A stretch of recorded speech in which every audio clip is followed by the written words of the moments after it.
Welcome to our show, Forgotten Frequencies. I am your host, Mario De Luca.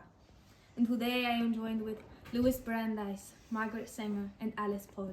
Together, they are going to share their stories and accomplishments involving the women's suffrage movement. Welcome.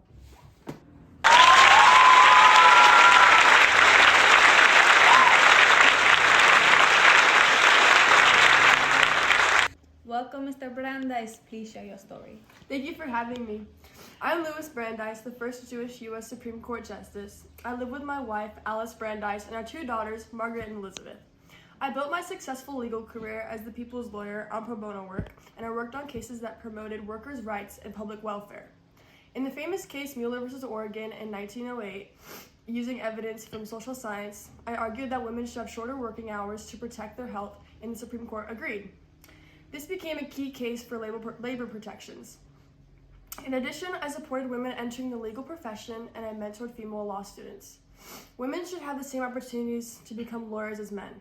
Wow, what incredible accomplishments, Louis. Thank you. Now, let's hear from Margaret Sanger. Hello, I'm Margaret Sanger, a proud Americanist, social reformer, and activist. I played a pivotal role in founding the modern reproductive movement by creating the first birth control clinics in Brooklyn, New York. Although I was arrested for my beliefs, I continue to advocate for women's reproductive rights. In 1921, I founded the American Birth Control League, which eventually evolved into Planned Parenthood Federation of America in 1942.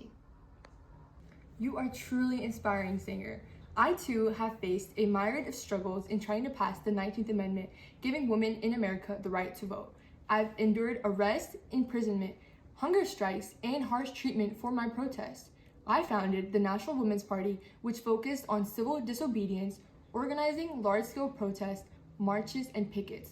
Although my efforts were not always civil, overall, I helped eliminate discrimination based on sex and helped the gender equality provision in the United Nations Charter and the Civil Rights Act of 1964. Mamma mia, pardon this interruption. It seems our reporters on the scene have found key contributors to the women's suffrage movement. To you, Luigi. Okay.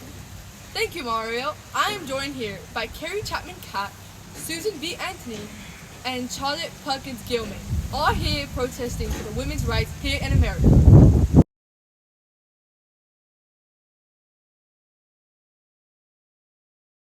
Hello, I'm Carrie Chapman Catt. I'm a protester who was an addition to the passage of the 19th Amendment. I'm the president of the National American Women's Suffrage Association. I founded the League of Women's Voters to help newly enfranchised women understand and engage in political process. I was born on January 9th, 1859 in Ripon, Wisconsin. I'm a vocal supporter of the League of Nations and choose to be peaceful over violence. Thank you for sharing your experiences, Kat.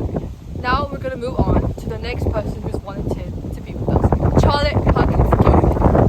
Please, Charlotte Perkins Gilman, tell us your experiences. Thank you for having me. I'm Charlotte Perkins Gilman, a pioneering feminist and intellectual author. In my writings, specifically Women in Economics, I advocated for women's financial independence and reimagined domestic life. Two critiques of domestic rules and gender inequality remain relevant in contemporary discussions in gender and labor. Fun fact, my great-aunt Harriet Beecher Stowe was the author of Uncle Tom's Cabin, anti-slavery novel that exposed the brutals of slavery and moral injustices. Thank you, Charlotte. Now we're gonna have Susan B. Anthony talking to us about her experience. Well, hello, my name is Susan B. Anthony. I am a leading figure in the women's suffrage movement in the United States and an advocate for women's rights, abolitionists, and temperance. My work helped pave the way for the eventual passage of the 19th Amendment. My parents, Daniel and Lucy Anthony, were big abolitionists, and their activism strongly influenced my values.